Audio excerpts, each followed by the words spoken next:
정의한 재판장님, 그리고 두 분 배석 판사님, 이렇게 제가 말씀드릴 수 있는 기회를 주셔서 감사합니다. 저는 공직 생활을 함에 있어서 사사로운 마음 없이 막중한 사명감과 책임감을 가지고 국민과 국가를 위하여 헌신하고자 노력하였다고 생각해 왔습니다. 그런데 오늘 이 자리에 서게 된 사실과 저의 인생을 깡그리 부정하는 특검 측의 후배 검사들의 의견을 듣고 있으니 개인적으로 매우 참담한 심정입니다. 국무위원으로서, 법무부 장관으로서 대통령의 계엄 선포를 막지 못하여 국민께 충격과 혼란을 드린 점에 대해서 매우 송구스럽고 무거운 책임감을 느끼고 있습니다. 그러나 저는 특검이 주장하는 바와 같이 내란 행위를 공모하거나 내란의 중요 임무를 수행한 사실이 없습니다. 2024년 12월 3일 저녁 저는 대통령이 곧 계엄을 선포할 것이라는 사실을 듣고 대경실색하였습니다. 대통령께 지금 상황에 계엄이 맞느냐, 반국가 세력에 대한 대처가 필요하다고 하더라도 비상계엄에 대해서 국민이 어떻게 납득하겠냐며 비상계엄 선포에 대하여 반대하였습니다. 대통령이 계엄의 내용에 대한 구체적인 정보를 알려주지 않았고 국무위원들의 상황인식과 대통령의 상황인식은 다르다고 해서 제가 모르는 상황이 있는가라는 생각을 하면서도 국민들이 납득하지 못할 것이라며 대통령을 만류하였습니다. 윤석열 전 대통령이 국무위원들의 상황인식과 대통령의 상황인식은 다르다고 한 발언에서 알 수 있듯이 김용현 전 국방장관을 제외한 저를 비롯한 모든 국무위원들이 비상계엄 선포에 반대한 것은 분명한 사실입니다. 어떤 일이 벌어지는지 알 수 없는, 예상할 수 없는 상황에서 어떻게 계엄 선포에 찬성할 수가 있었겠습니까? 저는 대통령 집무실에 머무르는 동안 계엄 선포문 한 장을 확인하였을 뿐 업무 지시 문건이나 포고령을 받은 바 없습니다. 군대가 선관위와 국회에 투입된다는 사실도 전혀 알지 못하였습니다. 그리고 대통령의 집무실이나 대접기인실에서 비상계엄을 해야 하는지 여부에 관해 대통령의 일방적인 설명과 저를 비롯한 국무위원들의 반대 의견 교환은 있었지만 비상계엄의 구체적 내용, 특히 계엄사령부 포고령 1항과 같은 정치활동 금지 등에 관한 논의는 전혀 없었습니다. 갑작스럽게 직면한 초유의 상황이었기 때문에 12월 3일 기억이 온전하지 않습니다. 이 법정에 이르러 12월 3일 당일의 CCTV 영상을 처음 보았지만 제 모습을 보고도 제가 기억을 떠올릴 수 없는 장면이 많았습니다. 망연자실한 채 천장을 쳐다보는 모습이 여러 차례 나왔고 한 총리에게 대통령을 한 번 더 설득해보라고 말씀드리고 한 총리께서 집무실에 들어가기 전에 저와 이상민 장관에게 같이 가자고 말씀하시는 장면과 그에 따라 들어가다가 되돌아 나오는 모습, 계엄을 선포하러 가는 대통령에게 손사래를 치며 만류하는 모습, 대통령을 설득하려다 노력하였으나 실패하여 한숨 쉬는 모습을 보며 제가 저런 행동을 했나 하는 생각을 할 정도였습니다. 당시 비현실적이고 갑작스러운 상황을 맞이하여 정신이 없었고 이 초유의 상황을 어찌하여야 할지 정신이 아득한 상태였습니다.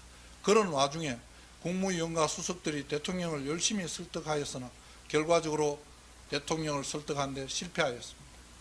계엄을 하게 된 배경이나 내용에 관한 구체적인 정보가 없는 상황에서 비상계엄이 선포되었고 과천 청사로 돌아가는 길에 엎질러진 물과 같은 상황에서 어떻게 하면 혼란을 좀 더 줄이고 업무의 부작용을 줄일 수 있을까 하는 생각을 하게 됐습니다. 그래서 평소 근무하면서 느낀 점과 을지훈련 등의 경험에 비추어 계엄 선포로 인하여 업무 변동이 발생하거나 문제가 많이 생길 수 있는 부서를 생각하여 관련 부서장에게 연락을 한 게 된 것입니다. 공소사실에 적시되어 있는 지시행위에 대한 부분은 사실이 아닙니다. 계엄이 이미 선포된 상황이었고 계엄의 구체적인 내용이나 군사작전에 대해서는 알지도 못하였습니다. 포고령은 발령도 되기 전이었습니다. 계엄 상황에서 법질서와 법무행정의 혼란을 방지하기 위해 법무부 장관으로서 예상되는 어려움을 점검하고 대비하는 취지의 지시를 하려고 소집한 회의였습니다. 간부회의를 하면서 이런 상황에 대비한 매뉴얼이 있는지 규정이 있는지를 확인하였습니다. 그러한 매뉴얼이나 규정은 없다고 하였습니다. 그리하여 을지훈련 등 과거의 경험을 언급하며 비상경험 상황에서 예상되는 어려움을 점검하는 과정이었습니다. 이러한 행동이 죄가 된다고 한다면 국가 비상 상황이 발생하였을 때 책임 있는 자리에 있는 공직자들은 업무를 방치해야 한다는 결론밖에 남지 않습니다. 비상 상황 자체를 조력하는 것이 아니라 비상 상황 이후 따라올 어려움에 대한 대비를 내팽개치고 공백 상태에 두는 것이 공직자의 자세라고는 생각하지 않습니다. 만일 특검이 주장하는 것처럼 제가 계엄과 관련한 업무 지시를 받은 바 있었다면 제가 매뉴얼 유무를 확인할 필요도 없고 검찰, 교정, 출입국 이외에 다른 부서의 실국장을 소환하지도 않았을 겁니다.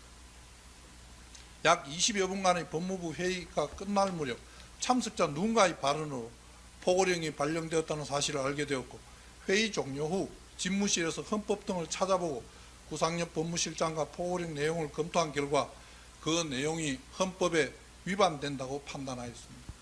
그러나 당시 방송을 통해 국회의 상황을 지켜보면서 국회에서 해제 요구 의결이 곧 있을 것이라고 생각했고, 다행히 본회의가 개최되어 국회의 계엄 해제 요구 의결이 있었습니다. 해제 의결이 있은 후 김주현 민정수석과 통화하며 계엄 해제를 위한 절차를 취해야 한다고 말하기도 하였습니다. 저는 계엄 선포 이후 1년의 상황에 대한 판단을 함에 있어 공직자로서의 책임을 다하여 헌법을 준수하라고 하였습니다. 내란 행위에 동조한다거나 중요 임무를 수행한다는 것은 생각조차 한 바 없습니다. 재판장님, 저는 지난 16개월간 경찰, 특수본, 특검에서의 조사, 관련 사건에서의 증언, 이 사건에서의 법정 진술, 피고인 신문 등의 과정을 통해 제 기억에 비추어 사실대로 일관되게 진술하려고 노력하겠습니다.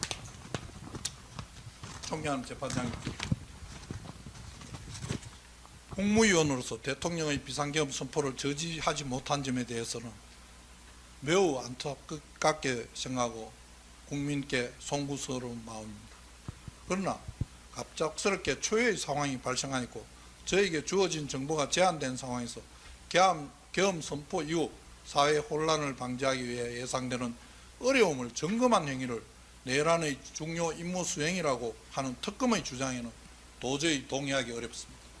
특검은 제가 용산에 제일 먼저 도착했고 법무부 장관이고 계엄 선포 후 간부회의를 했다는 이유로 내란 중요 임무를 지시받을 것이라는 프레임을 만들어 수사하고 기소하였지만, 제가 대통령으로부터 지시를 받았다거나 중요 임무를 수행하였다는 객관적인 증거는 전혀 제시하지 못한 채 정황 증거에 의존한 추측만으로 법정형이 사형, 무기징역, 징역 5년 이상에 해당하는 내란 중요 임무 종사라는 중대한 혐의가 입증되었다고 주장합니다. 특검의 추측과 왜곡으로 포장된 이 사건의 진실이 무엇인지 법원에서만큼은 밝혀주실 것이라고 믿고 있습니다. 그리고 저로 인하여 수사기관과 법원에서 수사를 받고 증언을 한 많은 동료, 후배 법조인과 법무부 직원들에게 이 자리를 빌려 참으로 미안하다는 말씀을 전하고 싶습니다.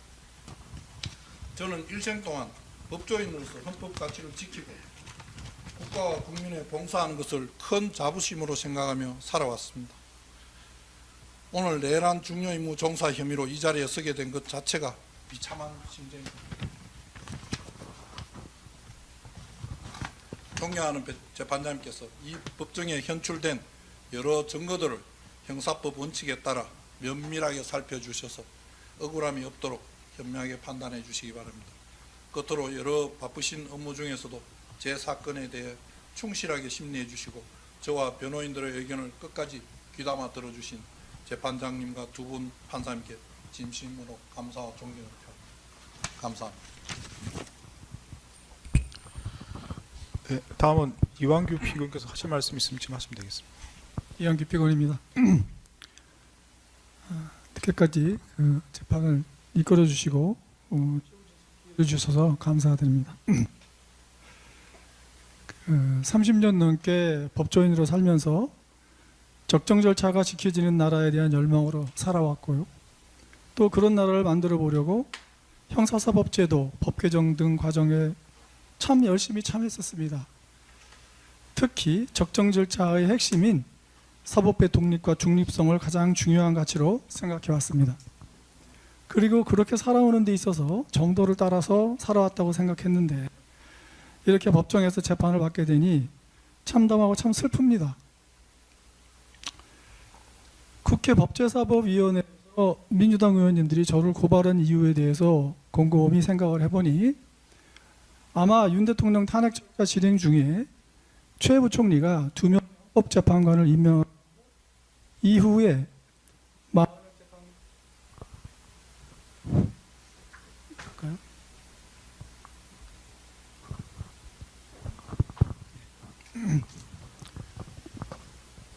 이후에 마흔역 재판관을 임명하지 않은 상태에서 헌법재판소에서 권한쟁의 심판에서 임명 의무가 있다고 한 후에도 최 부총리가 임명하지 않은 기간이 있었는데 그때 제가 그 임명을 반대하였다는 것 때문 아닌가 생각을 합니다. 한덕수 총리가 여야 합의를 요청하다가 탄핵된 후 며칠 만에 최 부총리가 재판관 2명을 임명하였고 그 임명 시에는 누구와도 의논하지 않고 임명을 했습니다. 그 후 권한쟁의 심판 무렵에 마흔역 재판관 임명 여부에 대해서 논의할 때는 정부 입장에서 가장 문제되는 쟁점이 국회가 한 총리 탄핵소추 의결할 때의 의결 정족수 문제였습니다. 대통령 권한대행이 의결 정족수가 3분의 2인지 2분의 1인지 학설상 다툼이 있었습니다만 당시는 3분의 2설이 유력설이었습니다.